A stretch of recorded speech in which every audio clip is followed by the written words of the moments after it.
O co chodzi? Teraz nie zrozumiałem. Naprawdę, my spotkaliśmy się w merytorycznej sprawie. Pytanie pierwsze jest głosowanie. Kto z Państwa jest za tym, żeby była obecna na spotkaniu nieoficjalnym prasa? Kto jest za? Za to. Ale to nie przeszkadza. Dziękuję. Kto jest przeciwny? 6 na 6. Chwileczkę, nie, proszę, ręce trzymamy. Raz, dwa, trzy, 4, 5, 6, 7, 8, 9. Bardzo przepraszamy Państwa, to nie jest to po raz pierwszy w takiej sytuacji, bo się spotykaliśmy już w tej kadencji z Panem Burmistrzem. Panie Przewodniczący, ja mam takie już pytanie. Nie, możecie też podnieść rączki. Tak. No właśnie nie wiem, to sobie podniesiemy, bo ja nie mam nic do ukrycia, tylko że... Tu nie chodzi o ukrycie, panie burmistrzu, nie w takim kierunku. Tu nikt, tylko chodzi o pewne zasady. Inicjatorem spotkania był pan Andrzej i proszę bardzo. No i o czym dyskutujemy?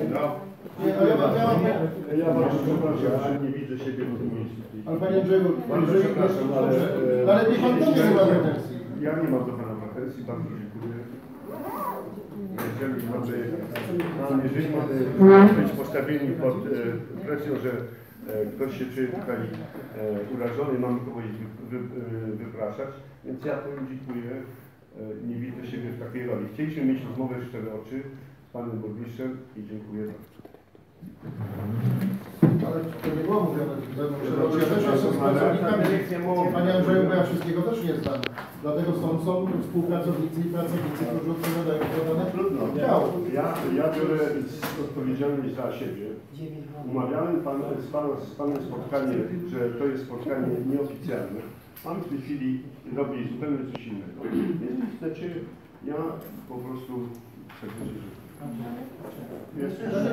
Panie Przewodniczący, gdzie Pan mógł iść i uzgodnić niektóre sprawy. Proszę Państwa, ja myślę, że nie mamy nic do żadnych ukryć. To jeżeli nawet dzisiaj rozmawiamy już z całym szacunkiem rozmawiamy na wszystkie tematy. Tylko panie burmistrzu, tu nie chodzi o to, że ktoś ma coś do ukrycia. Są pewne zasady w życiu i nic na to nie poradzę. No. Panie Andrzeju, Tu nikt nie ma naprawdę nic do ukrycia. Proszę mi wierzyć. No. Ale ja jestem daleki od tego nawet.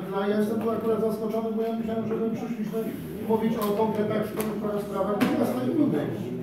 I myślę, że wszyscy powinniśmy o tym rozmawiać. Czy my to powiemy teraz, czy ewentualnie ktoś z Państwa przekaże to również naszym radnym czy prasie informacje?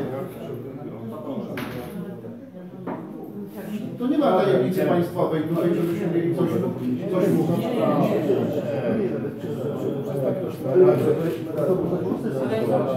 Jesteśmy gotowi na spotkanie, natomiast tak konkretnie Pan Przewodniczący nie powiedział, że mamy cztery pojedynczo.